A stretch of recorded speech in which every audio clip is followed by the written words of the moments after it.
Bom, voltando aqui, agora para falar do fair play em sentido amplo, né? Então a gente está apresentando noções e ideias gerais para uma reflexão ética do esporte em um sentido amplo.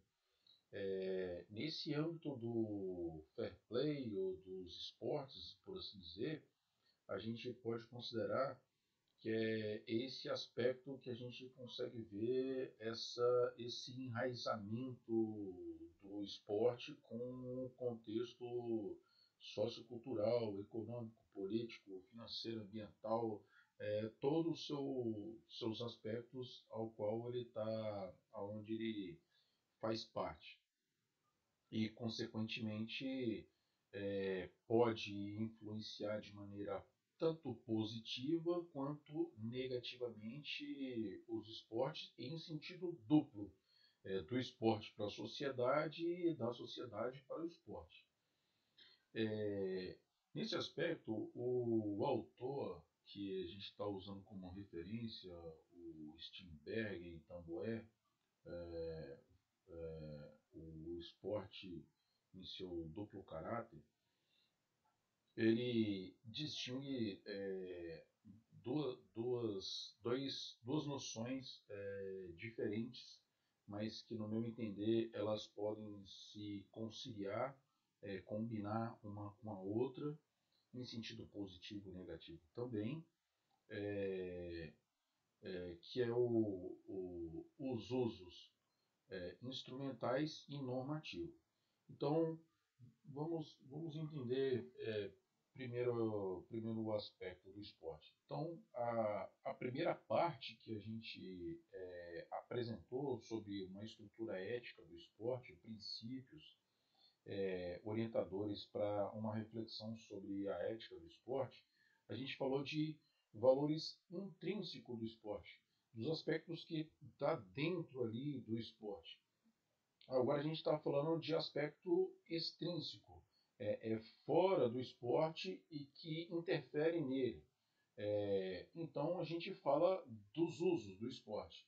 Então, uso no sentido instrumental e o uso no sentido normativo. No instrumental, a gente pode entender os diferentes usos que fazem do esporte para diferentes fins. Eles podem ser positivos ou negativos. Né? Uso político do esporte. Então, muitas vezes, no Brasil, é costume, né, de não fazer uma política de Estado para que todas as pessoas possam ter acesso ao esporte para o seu aprendizado, para o seu direcionamento e para o rendimento. E quando as pessoas conseguem chegar nesse estado, alguns ou muitos deles, muitos agentes políticos em diferentes esferas, fazem uso político desses atletas para conseguir a admiração das pessoas por ele. Então, fulano de tal político, ele tirou foto junto com Beltrano, ou seja, ele valoriza, ele tem uma consideração por aquele atleta por ele, então eu admiro esse atleta, então eu admiro esse agente político também. Esse agente político pode ser tanto numa personalidade jurídica, né, como um profissional político para isso, ou pessoa física também. E vamos dizer que o próprio atleta ele também pode fazer uso político dele mesmo. Vamos dar exemplo o Romário. O Romário ele fez uso político da própria carreira dele de atleta para se tornar político. E assim outros mais, ao invés dele ser usado, assim, não, eu vou usar minha carreira de atleta para fazer. Agora, o que ele faz lá enquanto senador, não vou discutir esse desdobramento. Posso dizer de outros usos que se fazem no esporte. Então, tem também o uso ideológico, o uso financeiro do esporte, vamos fazer usar o esporte para obter lucro, usar o esporte para fins publicitários, usar o esporte com finalidade educativa. Tudo isso, pessoal, usar o esporte no sentido financeiro para corrupção, ou usar o esporte no sentido financeiro para aumentar a qualidade da saúde dos seus próprios funcionários e aumenta esse fundo de recurso através do esporte, fins publicitários para poder enganar a população ou para conscientizar a população através do esporte, o uso educativo para fins positivos, para que aqueles membros que fazem parte do esporte, do movimento olímpico internacional, ou movimento, ou grupos educativos, ou no sentido geral, projetos esportivos sociais, para redução do crime, por exemplo, para aumentar o seu potencial de inclusão social, ou o contrário, né, para exclusão social e também no sentido negativo, no sentido educativo de negar o aprendizado esportivo, por exemplo. Ensinar para a cidadania, e aí, como um exemplo que eu falei, olhar o esporte como uma tecnologia para a inclusão social e etc., entre outras possibilidades. Uma outra possibilidade também de uso do esporte é no sentido normativo. No sentido normativo, a gente está querendo se referir a uma norma externa ao esporte. Então, a gente não está falando mais de normas constitutivas do esporte, a gente não está falando mais de normas regulativas do esporte, a gente não está falando mais de etos e nem de normas auxiliares. A gente está falando de uma norma mais ampla do esporte, que orbita sobre o esporte e influencia sobre aquele esporte, como é que ele tem que acontecer. Por exemplo, normas ambientais. Então, se vai se praticar um esporte de escalada, um trekking, uma corrida de carro, uma bicicross, tem que olhar as normas ambientais para ver se como é que funciona aquele ambiente, aquele lugar, o que é proibido, o que não é proibido, o que se permite, o que não se permite. Agora a gente pode já mencionar uma relação que pode ser conflituosa ou que pode ser convergente com essa ideia, né? O uso instrumental do esporte para ganhar dinheiro e normas do meio ambiente, elas podem entrar em conflito.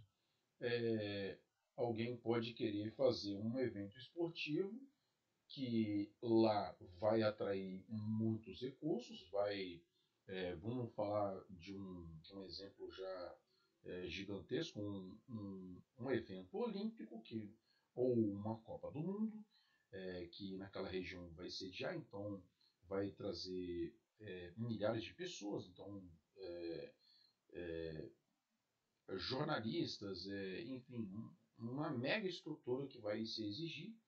E muitas vezes esses eventos, quando vão acontecer, acontecem em espaços urbanos. E nos espaços urbanos, os ambientes que têm alguns resquícios de floresta ou de mata são demarcados como áreas proibidas de desmatamento.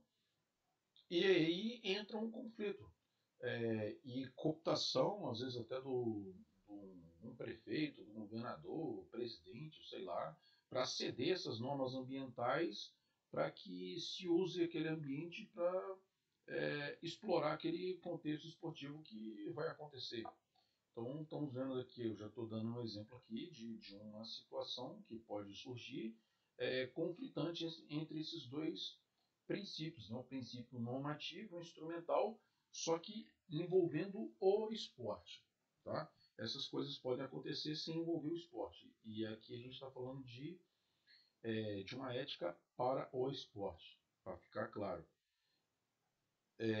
Então, normas de saúde pública, né, no caso de saúde, normas relacionadas à segurança pública, né, para o controle da violência, normas de direitos humanos, normas internacionais, constituições e assim vai. Então, vamos citar aqui um caso recente que agora sim cabe para poder vocês já fazer uma reflexão num sentido mais restrito e amplo. A questão do racismo que o Vinícius Júnior sofreu na Europa. Ali tem um aspecto que está relacionado à norma intrínseca do esporte, que é do fair play formal. Ele foi agredido, né, pela torcida. Então tem um fair play informal, o pessoal não respeitou a dignidade humana dele, mas mais do que isso, né, essa ideia da dignidade humana que a gente colocou são de valores básicos do convívio, mas ali já extrapolou para princípios e normas que extrapolam do contexto esportivo. A gente está falando de Declaração Universal dos Direitos Humanos. Então, ali houve uma burla da torcida a esse princípio do respeito da dignidade humana do Vinícius Júnior, de tratá-lo como um macaco, como nos jornais ditos que na Espanha chama de mono e imitação. Então houve um conflito ali que o árbitro chegou a expulsar ele porque ele ficou indignado e ele, de acordo com a norma, o jogador ele não pode interagir com a torcida de maneira violenta. Se fizer, ele pode ser expulso.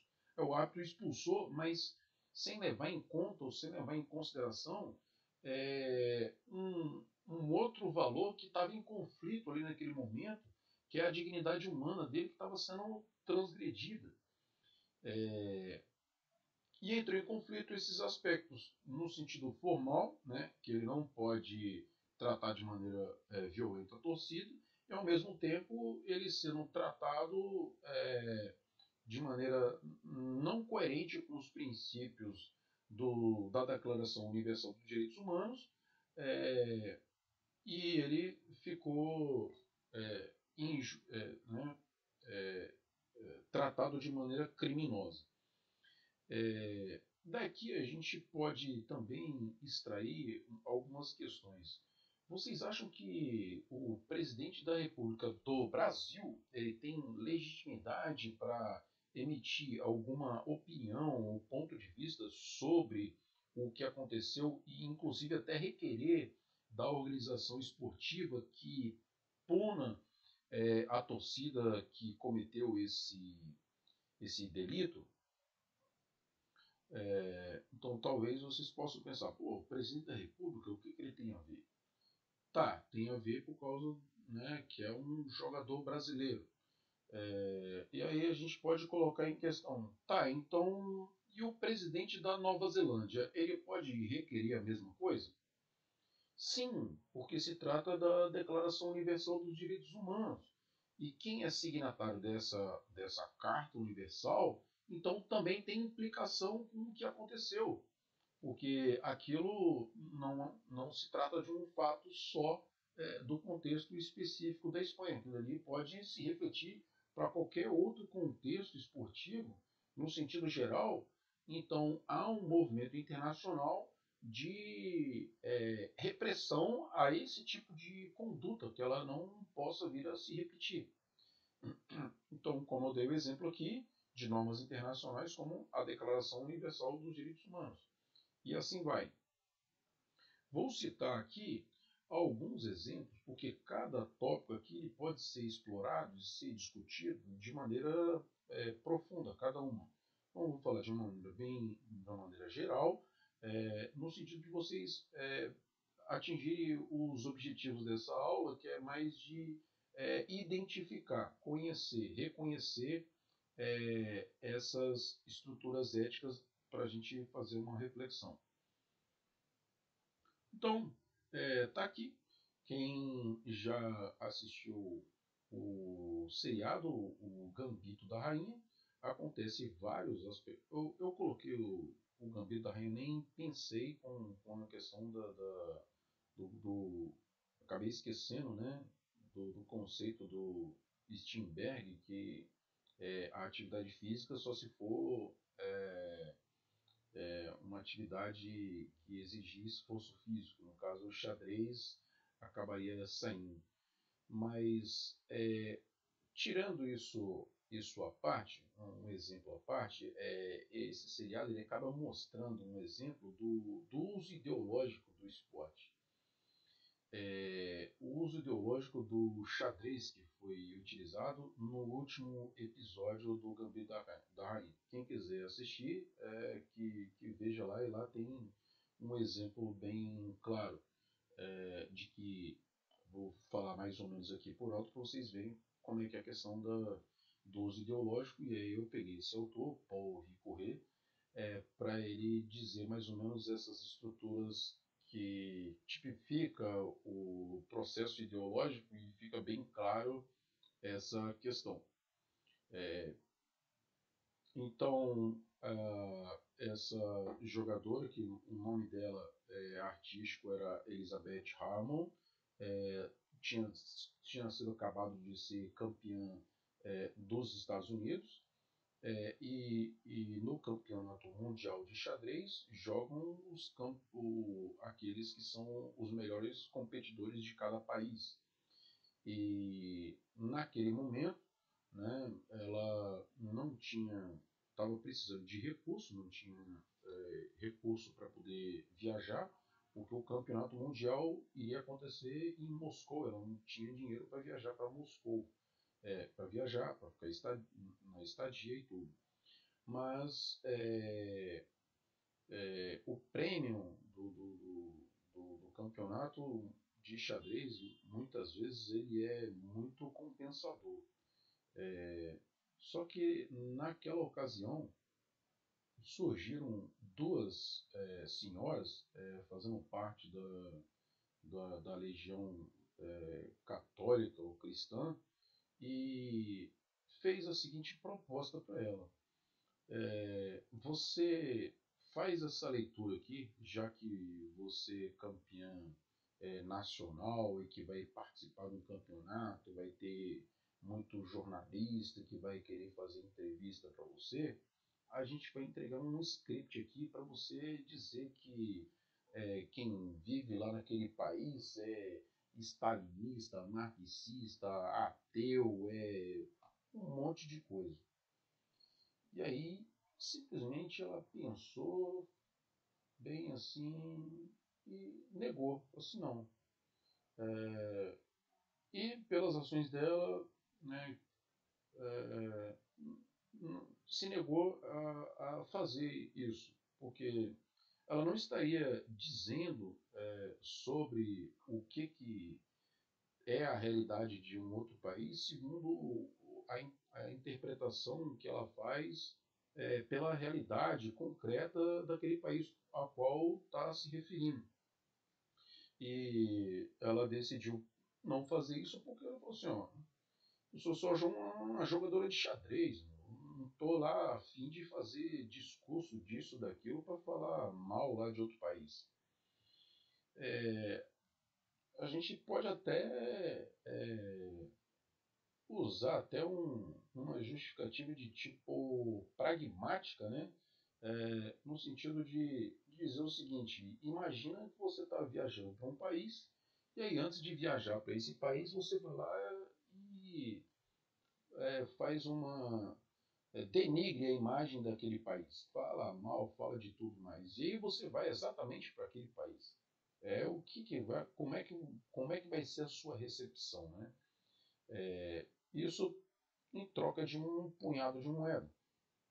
Então, fica claro que a questão do uso ideológico para fim de produzir um conjunto de crenças ou valores e deturpar a imagem, uma realidade e construir uma narrativa para que determinado grupo de pessoas tenha adesão para aquelas ideias. Então, está bem claro aqui a questão do uso ideológico do esporte ali naquele contexto. Eu usei é, essa situação aqui só para exemplificar, mas a gente tem vários exemplos que a gente pode colocar sobre o uso do esporte, no caso do uso político, uso ideológico. Aqui a gente está a conciliação, inclusive, do uso ideológico com o uso financeiro, né? O uso ideológico, em troca disso, eu te dou o dinheiro para você alcançar a finalidade que você deseja, que é ser campeão mundial de xadrez, né? Então, aqui esse é um exemplo do uso instrumental, no caso, o uso ideológico do esporte. Esses usos ideológicos, a gente pode dizer também que ele pode ser tanto do ponto de vista positivo quanto negativo. Aqui a gente está falando de uma deturpação, né? Uma deturpação da realidade. A gente pode dar um exemplo também do filme Invictus, não sei quem assistiu, agora a gente fala aqui no esporte, com uma atividade física, em que o Nelson Mandela ele usou o rugby, que era um esporte para brancos, para promover a integração social e acabar com o apartheid, por exemplo. Também um outro tipo de uso político, ideológico do esporte que foi feito. Enfim, tem diferentes exemplos. Vamos para o próximo. Agora, um outro exemplo aqui do uso normativo, a gente está falando aqui da questão ambiental, né? Então, existem normas ambientais para preservar o meio ambiente e tudo. E aqui a gente vê uma influência do movimento olímpico internacional sobre a prefeitura do Rio de Janeiro e o governador do Rio de Janeiro para despoluir a Baía de Guanabara para acontecer os Jogos Olímpicos do Rio 2016.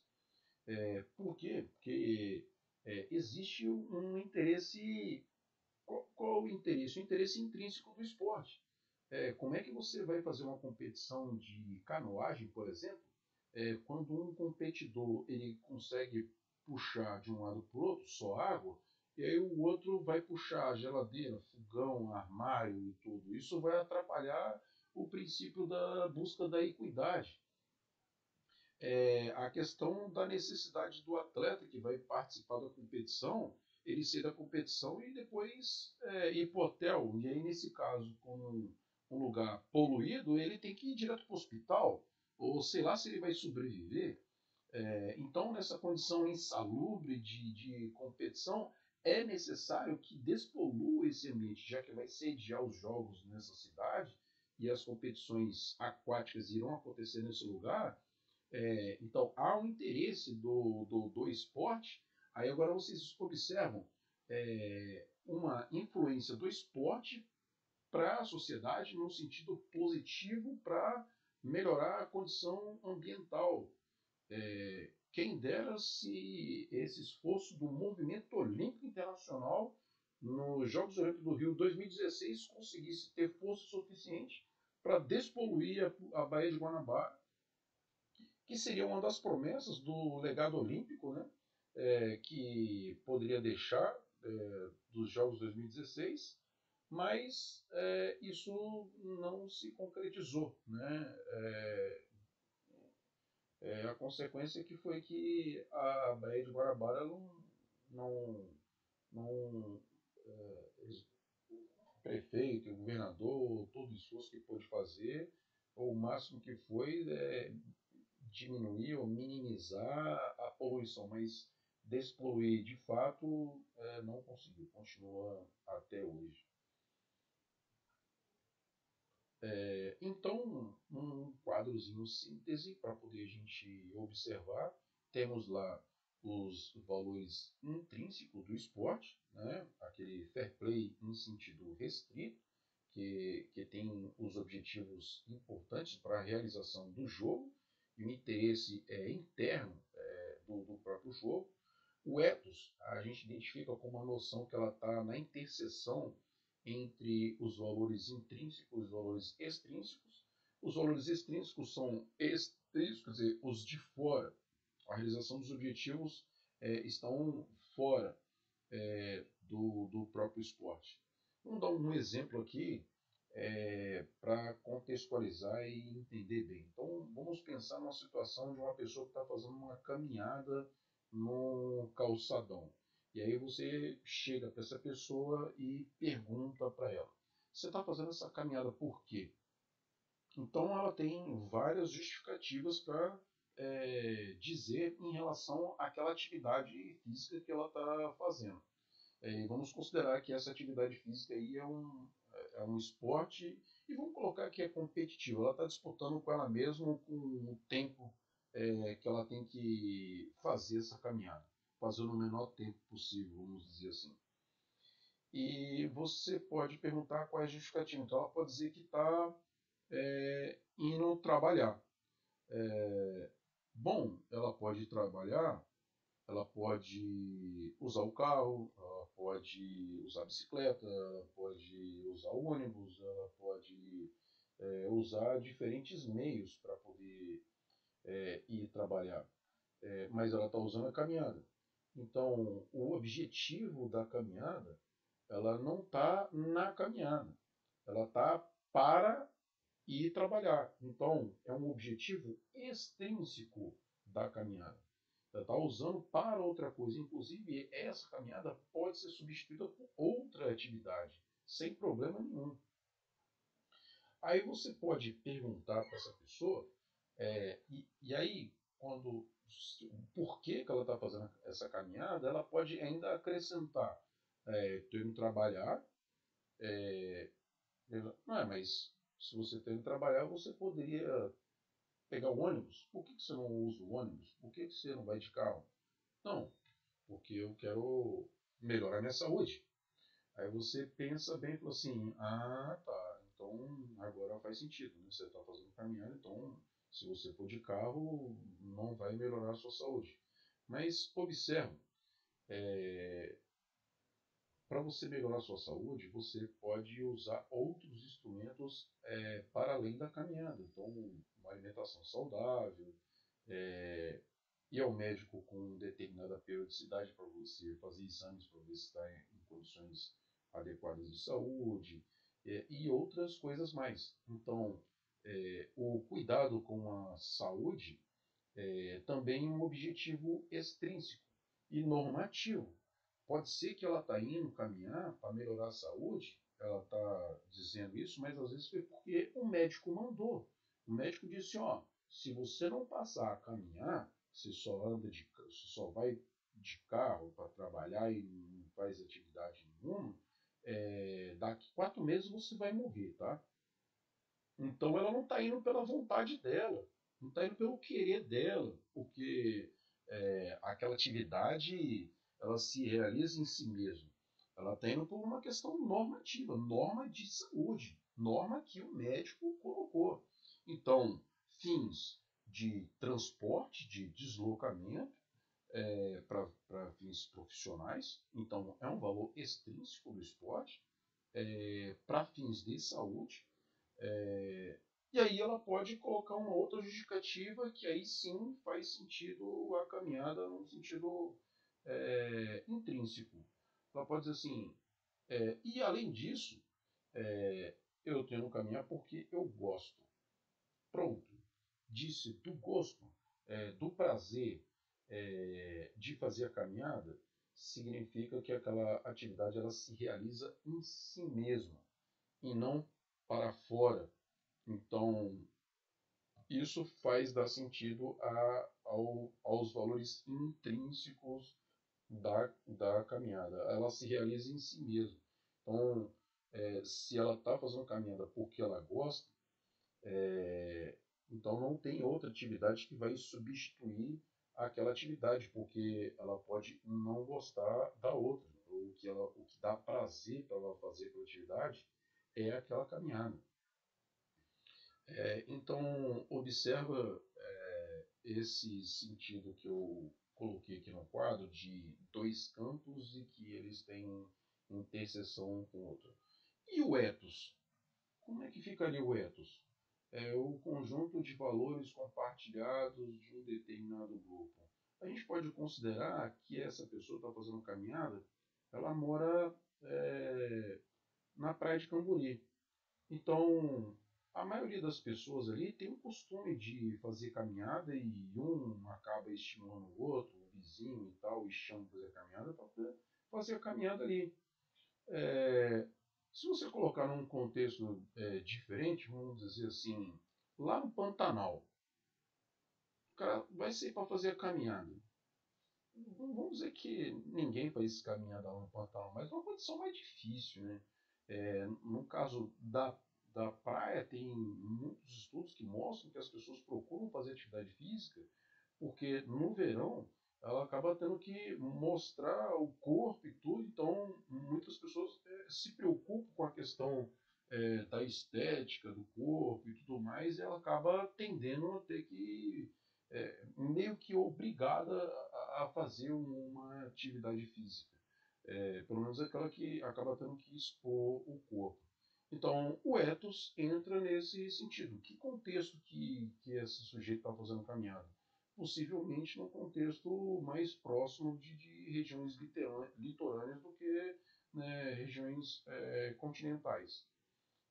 Nesse sentido que eu coloquei. Então, enfim, essas são as bases para uma ética esportiva, num duplo sentido, né?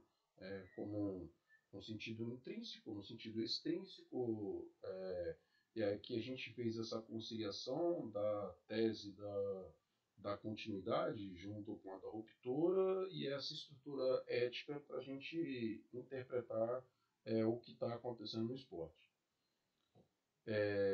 Então, na próxima aula, a gente vai conversar sobre o que vai ser necessário para fazer os trabalhos relacionados a essas apresentações, a esse conteúdo. Essas são as referências. Então, todos os numerozinhos que vocês olharam que estavam lá fazem menção exatamente a esses autores que fiz o estudo para poder apresentar esse trabalho. Fazer isso, pessoal, significa ter honestidade intelectual.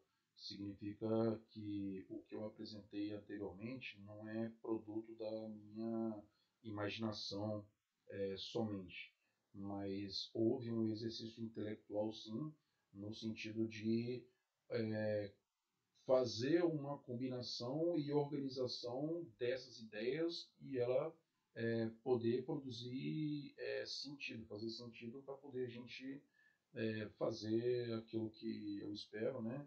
Ter um juízo ético sobre o esporte mais qualificado do que o que vocês têm nesse momento, que eu espero.